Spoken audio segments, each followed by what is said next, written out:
కాంగ్రెస్ పార్టీకి చెందిన 10 మంది ఎమ్మెల్యేలు Shadnagar MLA Anirudh Reddy farm house లో చర్చలు జరిపారన్న విషయం బయటకు తెలియడంతో తెలంగాణ రాజకీయాల్లో సంచలనం రేపుతోంది. ప్రభుత్వంలో కీలక మంత్రిగా ఉన్న పొంగులేటి శ్రీనివాస్ రెడ్డి తమకు పనులు, బిల్లులు రాకుండా చేస్తున్నారని, తమ నియోజకవర్గాల్లో జోక్యం చేసుకుంటున్నారని వారు అసంతృప్తి వ్యక్తం చేసినట్లుగా తెలుస్తోంది. ఈ అంశాన్ని కాంగ్రెస్ సీరియస్ గా తీసుకునే అవకాశం ఉంది. అంతర్గతంగా ఏం జరుగుతుందో కానీ ఈ పరిణామంపై కిషన్ రెడ్డి చేసిన వ్యాఖ్యలు కూడా హాట్ టాపిక్ గా మారాయి. తెలంగాణ కాంగ్రెస్ ఎమ్మెల్యేలు అసంతృప్తికి గురవుతున్నారని, వారు విడిగా సమావేశమైన అంశం తెలియదని కిషన్ రెడ్డి ఢిల్లీలో వ్యాఖ్యానించారు. తాము ప్రభుత్వం పడిపోవాలని కోరుకోవడం లేదన్నారు. అయితే రేవంత్ రెడ్డి ప్రభుత్వం ప్రజా వ్యతిరేకతను అంతకంతకు పెంచుకుంటోందని అన్నారు. ప్రభుత్వం ఇప్పటికిప్పుడు పడిపోతే తాము రావాలని అనుకోవడం లేదన్నారు. 4 ఏళ్ల పాటు వెయిట్ చేస్తామని కూడా చెప్పారు. కిషన్ రెడ్డి ఇలా చెప్పారంటే ప్రత్యేకంగా ఏదో ఉందన్న అభిప్రాయానికి వస్తున్నారు. ప్రజా వ్యతిరేకత వల్లనే ఎమ్మెల్యేలు కాంగ్రెస్ ప్రభుత్వాన్ని పడగొట్టారని తర్వాత చెప్పే అవకాశాల్ని రాజకీయాల్లో కాదనలేమని అనుకోవచ్చు. రాజకీయాల్లో ఏదైనా సాధ్యమే.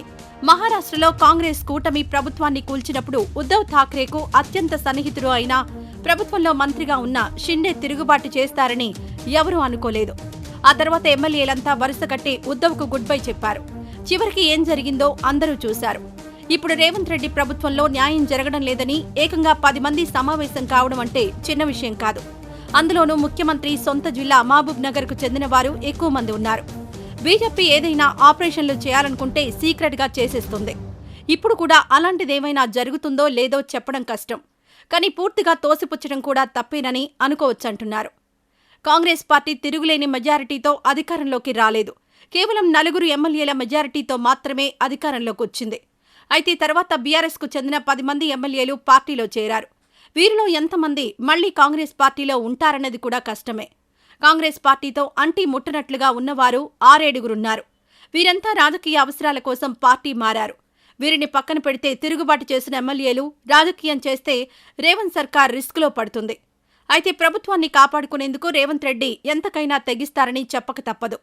అందుకే ఆ ఎమ్మెల్యేలు ఎలాంటి వ్యూహం పాటిస్తారన్నది కీలకం. ఈ వ్యవహారంలో బీజేపీ లేకపోతే టీ కప్పులో తుఫాన్లాగా తేలిపోతుంది. ఒకవేళ ఉంటే మాత్రం పెద్ద తుఫాన్గా మారుతుంది. ఏం జరుగుతుందో వేచి చూడాల్సిందే.